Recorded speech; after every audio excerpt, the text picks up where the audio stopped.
things have been a little bit quiet on the PlayStation 5 Pro front, and then this came up, which I thought was a very, very interesting thing that I saw about the PlayStation 5 Pro. So, hey, why not do a video about it? I'm sure everybody's going to want to hear it and kind of tune in and see what's going to happen in terms of, you know, just in general how the world is going to be reacting to this. But anyway, according to this bit of information that just came out the other day, and I'll link this in the description, you guys will be able to check it out. Before we get started, man, I'm Crap Gamer. This is Crap Gamer Reviews. Slap that like button, subscribe. Why not? I do daily video game content. Hopefully you guys are enjoying that. It's usually something interesting and fun or whatever, or maybe just watch to laugh at me because whatever reason, I don't know. So, here we go. Like I said, very interesting to see this type of stuff. But this comes through WCCF Tech. It says PlayStation 5 Pro PSSR upscaling will make it feel like a 100% faster than base model, will allow some games to go from medium to epic settings. So that to me sounds pretty darn incredible. Despite the CPU and the RAM not seeing much of improvements over the base models, the PS5 Pro will feel like a 100% more powerful upgrade than the regular PS5 thanks to the upscaling capabilities. During the latest episode of Moore's Law is Dead Broken Silicone podcast, Alderaan Games founder Matthew Cassells discussed the yet-to-be-revealed mid-gen refresh system and how its power and the PlayStation Spectral Super Resolution upscaler will improve games. Talking specifically about the studio's games, the console could allow them to activate ray tracing if the game already manages to run at 60 frames per second on the base model without ray tracing. Now, regarding resolution, the console's additional power will allow games to be a little less blurry than the base model, but it won't solve the issues entirely.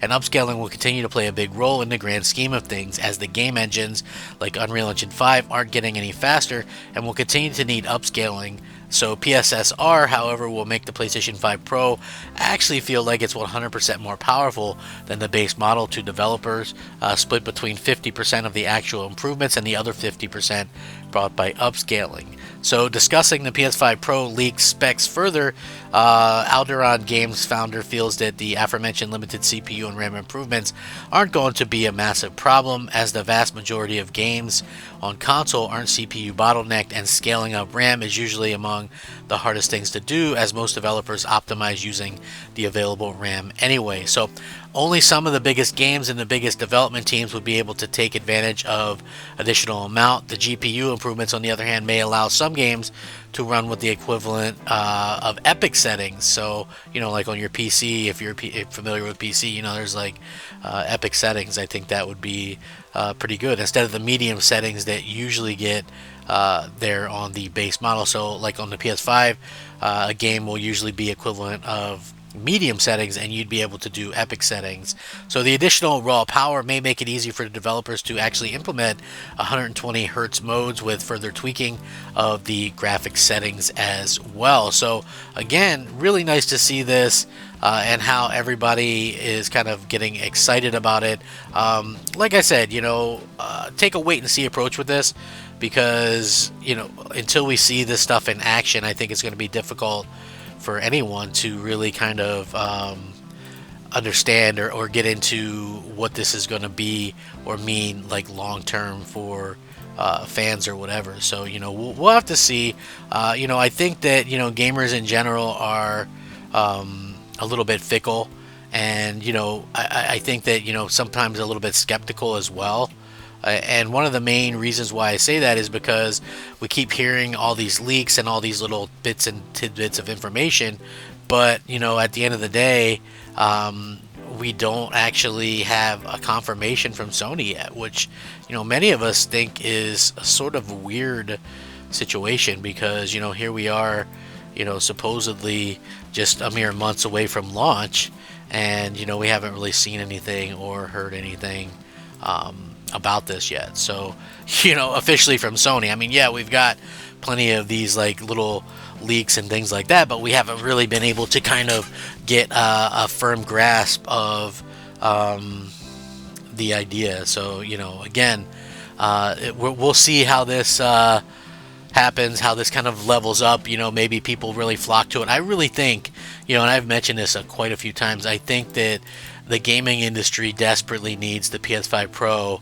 to um, to be something special, right? I think like gaming is kind of stalling right now. This generation has not been what many of us wanted it to be or what many of us thought it would be, and that's just kind of a factual thing. It's super unfortunate that is the way that it is, but it just is the way that it is. We haven't got, like a lot of people jump and go, oh man, the PS5 launch was such a great lineup, and it's like, compared to the PS4 or PS3 for sure, or PS2 or PS1, it was a good lineup, and it was like, but some of that stuff was like cross-gen, like Sackboy game and Miles Morales, and so again, they didn't really have a lot that was specific to really showcasing what the hardware could do exclusively. It took a while, and with that being said, the fact that they haven't had really that big first party hit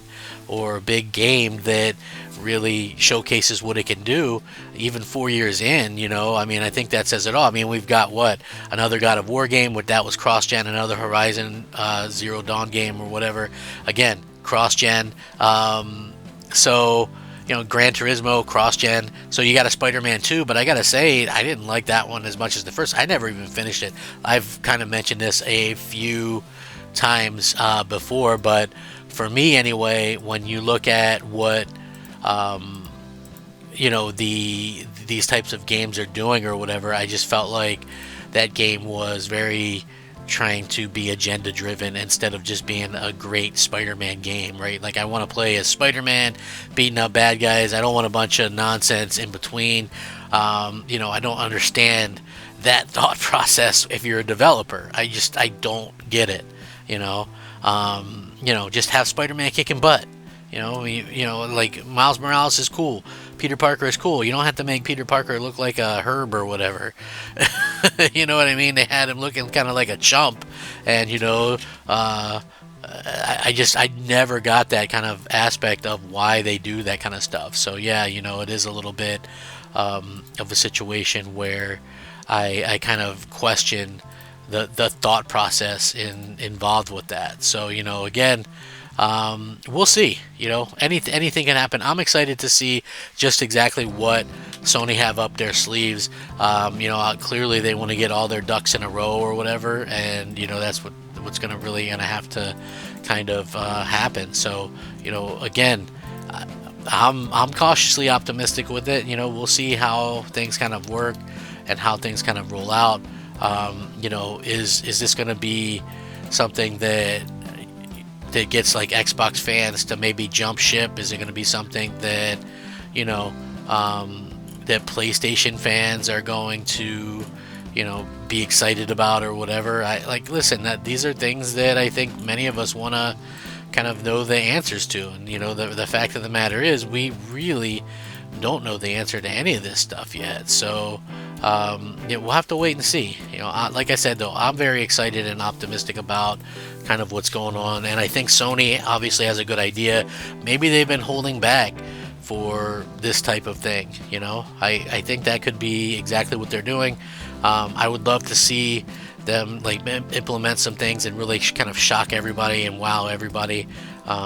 Is that going to be something that they can pull off? Hey, we'll have to wait and see. Like I said, I'm waiting just like everybody else, and maybe we get that epic kind of game or whatever that's going to be able to kind of showcase and make and wow us all. Like, oh man, that looks amazing. That really looks like the jump. I actually had this kind of conversation with somebody recently, which was that they tried to make the claim, which again, this is kind of personal preference or whatever, but they tried to make the claim that the jump from a DVD disc was more important, like from the CD to the DVD disc for data, was more important than the jump from standard def to HD, which I disagree. I mean, I think that jumping to a disc that has more space is good, but that whole jump to HD is why people aren't as eager to pick up the newer stuff, because we're already in HD and we expect that big jump every time we get a new console, and it's just not going to be there. So it's kind of unfortunate that that happens, but to me anyway, it's going to be very interesting to see if they can really showcase a dramatic improvement across the board with graphics. But let me know how you guys feel. I'll catch you next time. Peace.